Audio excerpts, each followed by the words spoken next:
Today's video I'll be showing you how to change your birthday on Facebook.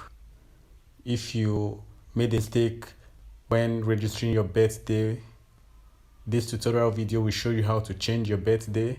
But before we dive into the tutorial, I would like you to subscribe to my channel if you are yet to do so.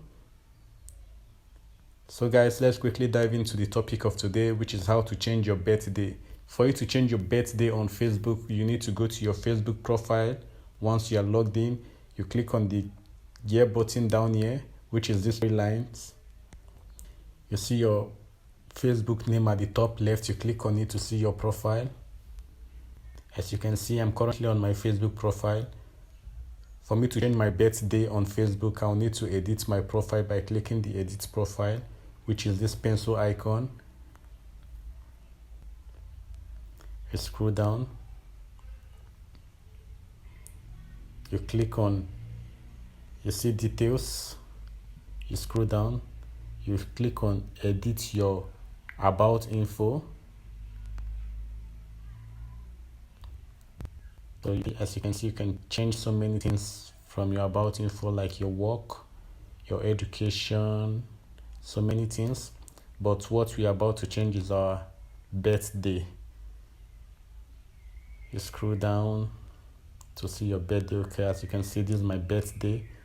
The birthday year is 2nd June 1994. So for me to edit it, I'll click on the edit. As you can see, it's under basic info. You click on the edit. So this is my birthday. You click on the day. You change the day. For example, it's currently on 2nd. If you want to change it to 3rd, you change it to 3rd. It's currently on June. You can change it to May.